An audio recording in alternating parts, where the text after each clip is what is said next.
Dando continuidade às doutrinárias virtuais realizadas às quartas-feiras, reuniões proporcionadas pela Casa da Esperança, iniciamos o encontro de hoje, agradecendo a Deus por mais essa oportunidade de estarmos sintonizados através do pensamento, para nos instruirmos pelo conhecimento e entendimento das palavras do Mestre Jesus. Agradecemos àqueles que se fazem presente neste momento, especialmente aos irmãos espirituais que sustentam nossas ações, bem como a todos os que necessitam receber tão importantes mensagens. Que a luz divina nos envolva nesse momento, para que tenhamos condição do aprendizado necessário à nossa melhoria. Passamos à leitura do Evangelho, capítulo 2. Meu reino não é deste mundo. Pilatos, tornando a entrar, pois, no palácio, e tendo feito vir Jesus, lhe disse: Sois o rei dos judeus? Jesus lhe respondeu: Meu reino não é deste mundo. Se meu reino fosse deste mundo, minhas gentes teriam combatido para me impedir de cair na mão dos judeus.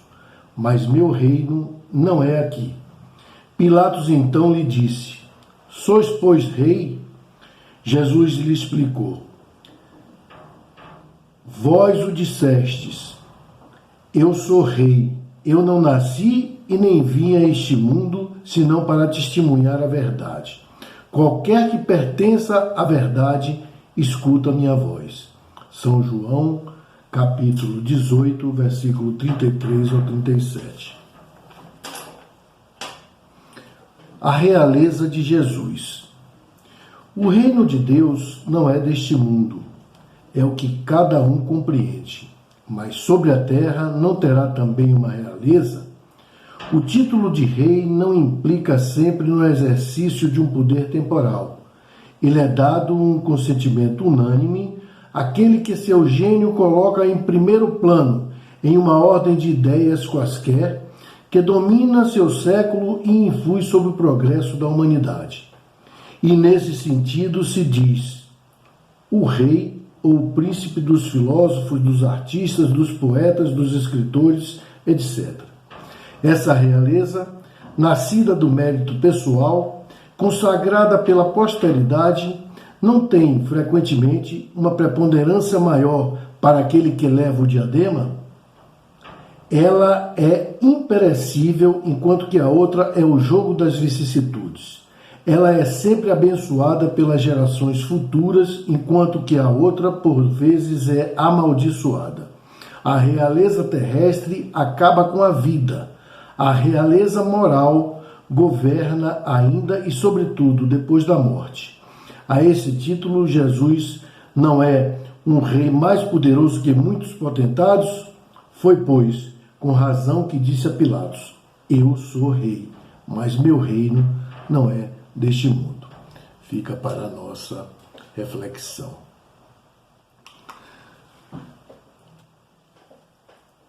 A mensagem de hoje, seguindo o estudo do livro de Neio Lúcio, Jesus no Lar, psicografado por Francisco Cândido Xavier, está no capítulo 13, O Revolucionário Sincero, e será proferida pela nossa amiga Cláudia. Muito bem-vinda, Cláudia. Olá, boa noite. Bem-vindos a mais uma doutrinária da Casa da Esperança. E hoje nós vamos tratar do 13º capítulo do livro Jesus no Lar, psicografado por Chico, espírito de Neio Lúcio. O Revolucionário Sincero é o nome desse capítulo. E nesse capítulo acontece mais uma conversa, mais um encontro entre Jesus, dessa vez entre Jesus e Judas. Essa conversa vai ter como ponto de partida as insatisfações crescentes de Judas quanto ao governo local. E a ideia de que um levante, uma revolução poderia acontecer o mais breve possível em Jerusalém. Assim, então, começamos o texto com esse sentimento de Judas, que é um sentimento comum a todos nós, a insatisfação. A insatisfação que aqui a gente fala é a insatisfação de toda a ordem que vivenciamos no nosso dia a dia. Seja ela uma insatisfação política, uma insatisfação social, uma insatisfação com os companheiros, com o nosso ambiente de trabalho, com a família. Nesse capítulo, Jesus mais uma vez vem se fazer compreender através de uma história, através da contação de uma história, através da parábola entre o profeta e o rei. Então vamos guardar esses três personagens. Vamos colocar Judas aqui também como um personagem, né? É aquele para o qual Jesus fala, somos todos nós que precisamos ouvir o ensinamento do Cristo. O rei é aquele que precisaria, na opinião das pessoas daquela cidade, ser destituído do poder, e para isso convidam o profeta, que é o nosso personagem também, é aquele que recebe a incumbência de chefiar, de liderar aquela revolução pretendida. Então vamos passar a leitura do texto, né, o conhecimento do texto. No curso das elucidações domésticas, Judas conversava, entusiástico, sobre as anomalias na governança do povo. E exaltado, ele dizia das probabilidades de revolução em Jerusalém, quando o Senhor comentou muito calmo. Um rei antigo era considerado cruel pelo povo de sua pátria, a tal ponto que o principal dos profetas do reino foi convidado a chefiar uma rebelião de grande alcance, que o arrancasse do trono. O profeta, de início, ele não acreditou nas denúncias de populares que ele ouvia, que ele recebia, mas essa multidão insistia.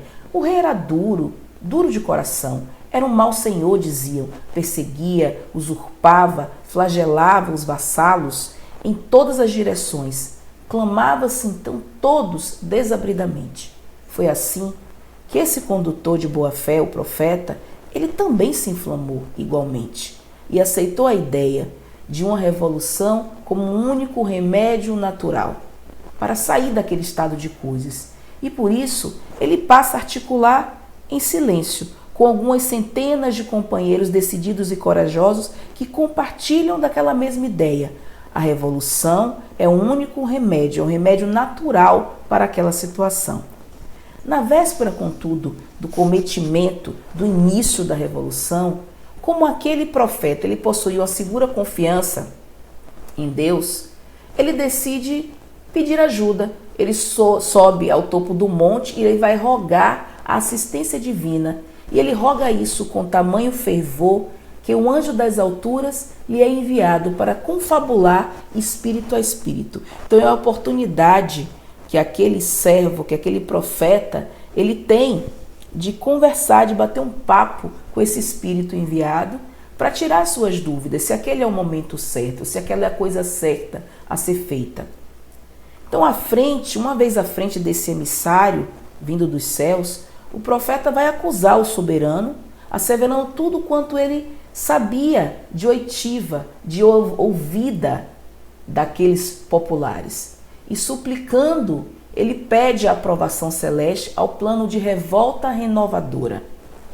O mensageiro, então, o anjo mandado pelos céus, ele nota a sinceridade naquele servo, naquele profeta. Escuta com paciência e esclarece a ele. Em nome do Supremo Senhor, o projeto ficará aprovado, mas com uma condição. Conviverás com o rei durante 100 dias consecutivos em seu próprio palácio, na posição de um humilde servo, fiel. E findado esse tempo, se a tua consciência perseverar no mesmo propósito, então lhe destruirás o trono com o nosso apoio.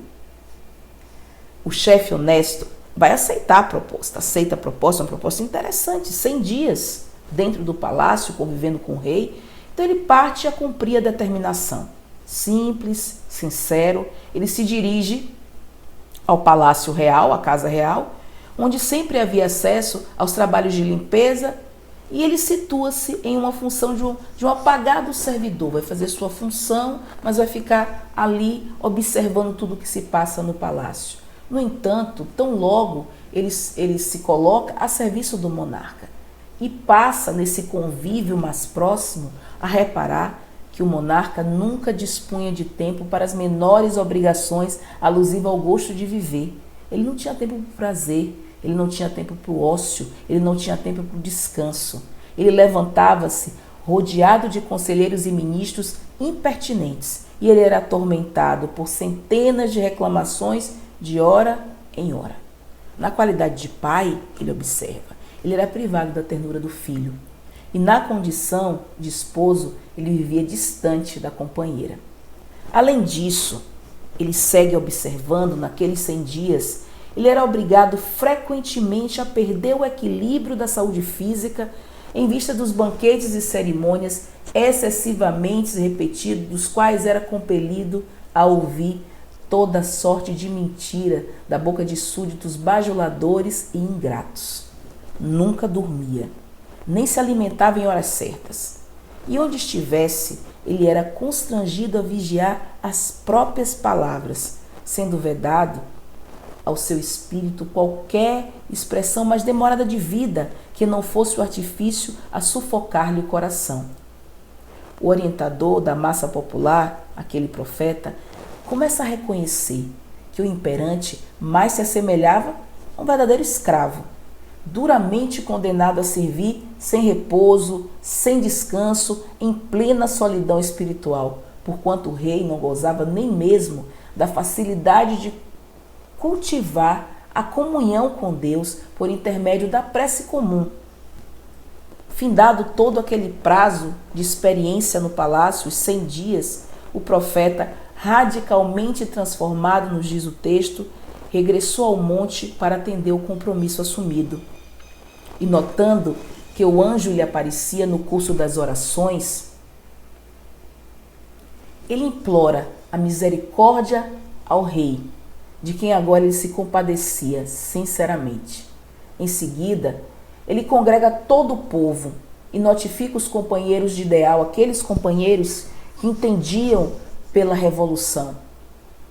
E fala que talvez o soberano seja o homem mais torturado de todo o reino. E ao invés da suspirada insubmissão, competia a cada uma daquelas pessoas, um entendimento, um maior entendimento e um trabalho mais construtivo. Era preciso trabalhar mais construtivamente no lugar que eles eram próprio dentro do país, a fim de que aquele monarca, já tão escravizado de si mesmo e tão digitoso, pudesse cumprir sem desastres a missão que lhe fora investida. E assim, a rebeldia foi convertida em compreensão e em serviço.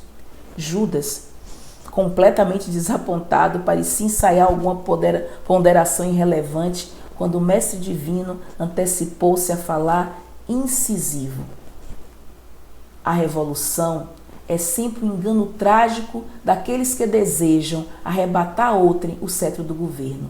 Quando cada servidor entende o dever que lhe cabe no plano da vida, não há disposição para indisciplina, nem tempo para insubmissão.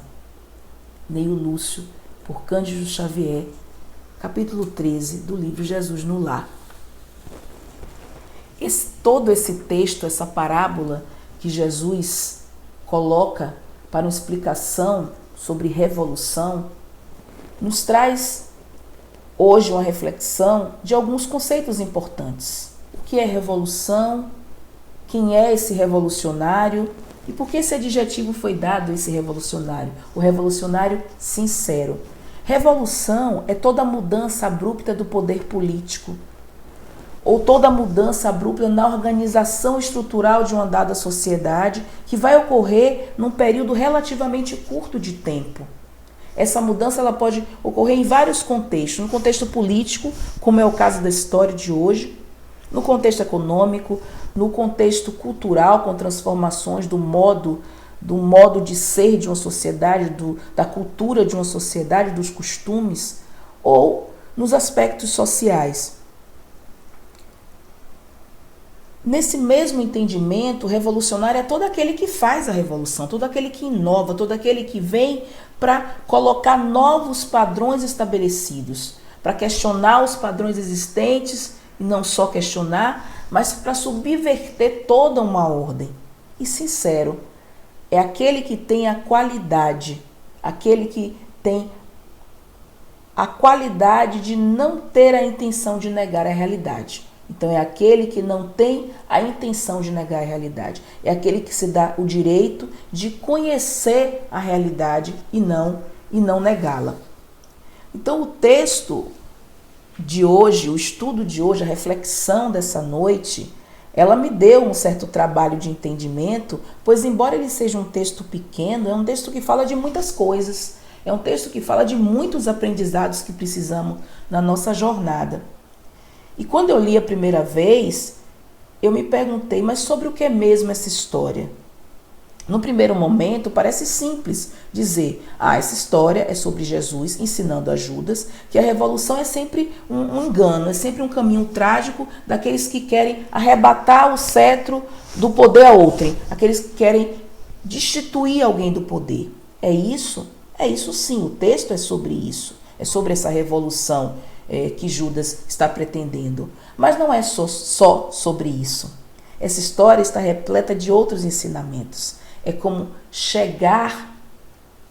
esse soberano da história pelo que ele passava.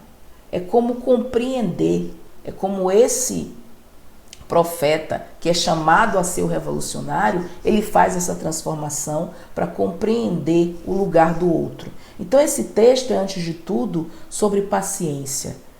Essa reflexão é antes de tudo sobre empatia e sobre misericórdia, sobre as três virtudes, né? A fé, a esperança e a caridade, as três virtudes teológicas. E é também sobre compreender de qual revolução Jesus está nos falando nesse texto, de como é possível ser esse profeta da história que passa por essa transformação nesses 100 dias no palácio. Então, nós vamos começar pela paciência. A paciência no Evangelho segundo o Espiritismo está no capítulo 9. Bem-aventurados os brandos e pacíficos, bem-aventurados os brandos porque possuirão a terra, bem-aventurados os pacíficos porque serão chamados filhos de Deus. Esse texto das bem-aventuranças, e quando ele fala da paciência, é um trecho do Evangelho que fala das violências, mas fala especificamente também da não violência, do não matarás. E isso é bem pertinente quando a gente está falando de revolução e Jesus incita a espiritualidade incita aquele profeta a passar os 100 dias, a ter paciência, não fazer a revolução amanhã, não fazer a revolução agora, mas se dar um tempo de entendimento do papel daquele monarca, passando com ele os 100 dias dentro do palácio. E aí o Evangelho nos fala, sede pacientes, a paciência também é uma caridade, e deveis praticar a lei da caridade ensinada por Cristo. Nos ensina também que existem várias formas de caridade, mas a mais penosa e a mais meritória é a de perdoarmos todos aqueles que Deus pôs no nosso caminho para serem instrumentos do nosso sofrer e para pôr em prática a nossa paciência. Nesse texto, esse monarca que teria que ser destituído é aquele que, ao ver daquela comunidade, estava sendo instrumento do sofrer.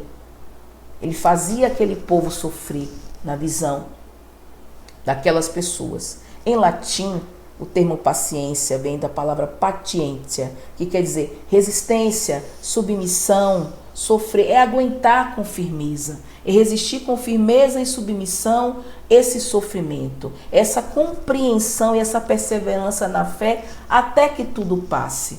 Paciência é essa característica de manter o controle emocional, mas acima de tudo manter um controle, um equilíbrio espiritual quando as adversidades vêm. É esperar o momento certo para tomar as atitudes. É isso que é pedido àquele profeta, né? Espera um momento, espera 100 dias e depois você toma essa atitude, né? E nessa espera, nessa aceitação do primeiro convite que Jesus nos faz, que é ter paciência, esse profeta, ele passa a exercitar uma outra habilidade, que é a habilidade, uma palavra muito conhecida hoje em dia, que é a empatia. Uma palavra que parece ser moderna, está muito na moda, está nas redes sociais, mas é uma palavra muito antiga. E o que é empatia? Empatia é essa capacidade de se colocar no lugar do outro. É buscar a compreensão dos sentimentos e das emoções alheias, através de uma perspectiva racional, de uma perspectiva emocional, mas também de uma perspectiva objetiva. A palavra empatia, ela vem de uma raiz grega de patos, que significa um conjunto de todos os sentimentos que nós podemos experienciar ao longo da nossa vida. Esse conjunto de sentimentos: paixão, sofrimento, amor, tristeza, raiva, mágoa, né? Os gregos davam nome a isso de patos. E eles criaram um prefixo, uma palavrinha que é o sim, que quer dizer com, e criou a palavra que nós conhecemos, que é simpatia, que é experimentar juntos um sentimento. Então, quando dizemos somos simpáticos a alguém ou a alguma coisa, experimentamos juntos um sentimento de simpatia. E chegando à palavra que aqui nós estamos trabalhando, que é empatia, tem esse prefixo também, que é o prefixo em, que é a ideia de estar dentro de, poder sentir a dor do outro, né? Então, essa capacidade de se colocar no lugar do outro. Não é sentir pelo outro, mas é sentir com o outro. É a capacidade de se identificar nessa situação, de se identificar nesse sofrimento, estabelecendo aí sim uma conexão emocional, uma conexão espiritual. É estar presente, é deixar o outro vivenciar essa emoção, mas sabendo que ele não está só, sabendo que nós estamos juntos, que nós seremos caridosos. E nesse sentido, o texto nos mostra de uma forma muito clara esse profeta vivendo essa empatia quando ele identifica no rei todos os componentes, né? A empatia tem um componente afetivo, que é essa partilha, essa compreensão dos estados emocionais, e ele consegue ir identificando que esse rei não descansava, que esse rei estava fatigado, estava cansado, estava exaurido, que esse rei não comia direito, não dormia direito, né? Então ele vai compreendendo esses estados de angústia daquele monarca, essa angústia que o poder lhe trazia e o escravizava, né? Como ele fala no texto. Então esse componente afetivo de partilhar e compreender esse estado emocional daquele monarca, o componente cognitivo que a empatia traz, que é identificar esse estado dia a dia, né, passo a passo, é sair um pouco de si, olhar para o outro, identificar que o outro está sofrendo. Quantas vezes a gente não consegue, na correria, identificar o sofrimento do outro. E um terceiro componente, que é identificar esses reguladores de emoção, que é lidar com esse afetivo, com esse cognitivo, lidar com essa partilha, mas saber que respostas vai ser dada a isso. Nesse sentido, o texto nos leva, a partir do momento que ele aceita o exercício da paciência, aprende a habilidade da empatia, ele passa a ter um sentimento de dor e de solidariedade com relação a alguém em uma determinada situação de sofrimento, de tragédia, de tristeza, e ele passa a se solidarizar com aquele monarca. Ele passa para o terceiro ponto do ensinamento que Jesus quer que tenhamos, que é a compreensão do que é misericórdia. E o que é que ele pede quando ele vai, depois dos 100 dias, ao encontro do anjo? Ele pede misericórdia ao rei. Ele roga a misericórdia ao rei. Então, misericórdia é um termo muito bonito, é um termo muito amplo, que nós temos usado muito. Essa benevolência, essa bondade, esse exercício do perdão. É a junção de duas palavras em latim. Miseratio e cordis. Miseratio quer dizer compaixão e cordis quer dizer coração. Então, literalmente, Misericórdia significa coração compadecido. É quando a gente se compadece, se solidariza da dor do outro. Não é à toa que ser misericordioso é um dos caminhos para se conseguir um reino de Deus. Porque Jesus também diz lá no Sermão do Monte: bem-aventurados os misericordiosos, porque eles alcançarão misericórdia. Hoje a gente pode compreender isso. Bem-aventurados aqueles que têm o coração compadecido e é solidário com o sentimento e com a dor do outro, porque eles alcançarão de Deus a misericórdia dos sentimentos dos seus corações. Então, nesse sentido, nós muitas vezes ficamos extremamente ansiosos por transformações rápidas, por mudar coisas que não queremos que sejam daquele jeito. E quando essas coisas ocorrem e que elas não nos agradam, nós não conseguimos aceitar, nós não conseguimos ter paciência. Vai passar, nós não conseguimos ter empatia de conhecer, entender o lugar daquele outro. Nós não conseguimos ter misericórdia, né? Então, do lugar que nos encontramos, não temos a visão de todos os desdobramentos que uma ação nossa possa ter. Nós não temos controle, embora vivamos como se tivéssemos controle. Então, de uma forma às vezes intempestiva, impaciente, nós queremos o agora.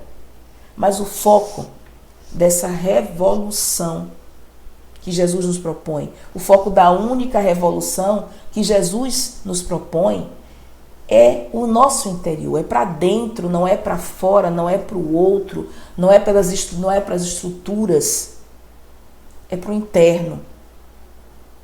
Como diz o texto, é entender o dever que cabe a cada um no plano da vida. Essa revolução, desse dever que cabe a cada um, é compreender a moralidade. É a revolução moral que o Espiritismo nos convida, nos chama. É essa revolução que precisamos exercitar. É dessa revolução que o Evangelho do Cristo nos fala.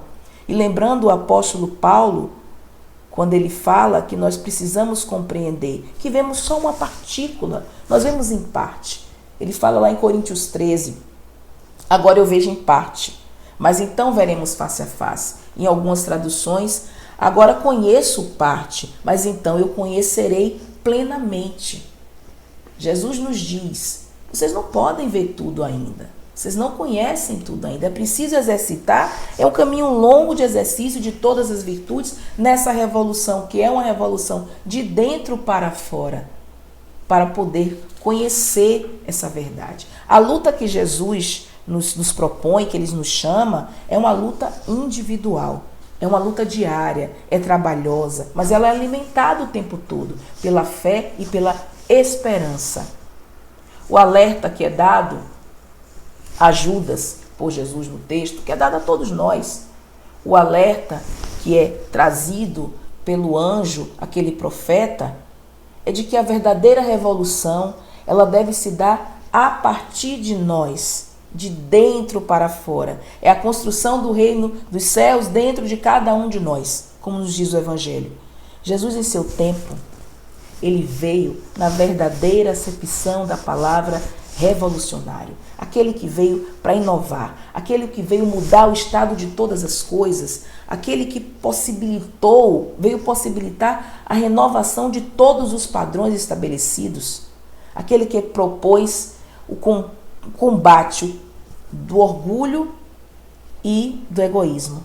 Aquele que nos chamou a nos entendermos como irmãos. Não irmãos só consanguíneos, mas irmãos na espiritualidade. Isso só é possível a partir dessa lei do amor, do entendimento da justiça e da caridade.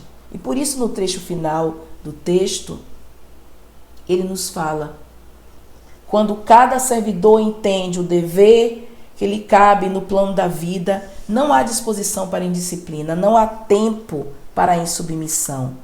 E nós, espíritas, que somos chamados a compreender que a grande revolução que veio através do Espiritismo, esse chamamento a revolução moral, a transformação de cada um de nós, nós temos a possibilidade de compreender as teias reencarnatórias em que estamos inseridos.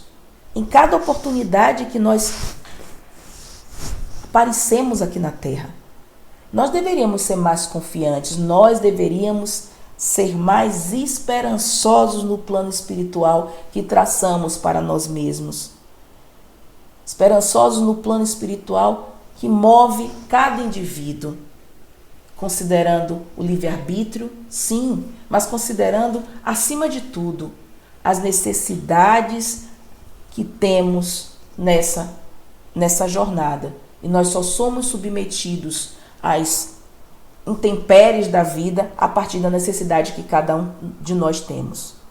Então, nesse sentido, a gente fecha o texto, a compreensão do texto de Neio Lúcio, observando que Jesus nos fala dessa trajetória, dessa revolução espiritual que só se faz a partir do exercício de algumas qualidades, de algumas virtudes, e dentre elas a paciência, o esperar certo nos propósitos que o Cristo nos trouxe, a empatia, que é esse se colocar no lugar do outro, entender a dor do outro, compreender essa dor do outro, se colocar no lugar de. E pelo exercício da misericórdia, que é ter esse coração compadecido. E assim, mais uma vez, agradecemos à Casa da Esperança pela oportunidade de compartilhar essa reflexão, de estarmos juntos mais uma vez em muita luz, em muita paz, e que façamos a revolução que o Cristo nos chamou a fazer a cada dia. É uma revolução trabalhosa, mas é a única garantia de uma vida plena. Muita paz para todos. Agradecemos a Cláudia por nos trazer essa importante reflexão e pela clareza de sempre das suas explanações. Agradecemos mais uma vez a participação de todos os envolvidos nesse encontro. Que os nossos corações estejam propensos à indulgência, à benevolência com os nossos semelhantes. Que a nossa busca contínua pela melhoria moral seja o princípio maior da nossa evolução. Que Deus, na sua infinita bondade, tenha misericórdia da humanidade. Que tenhamos dias de saúde, paz e alegria. Convidamos a todos os que estão participando desse encontro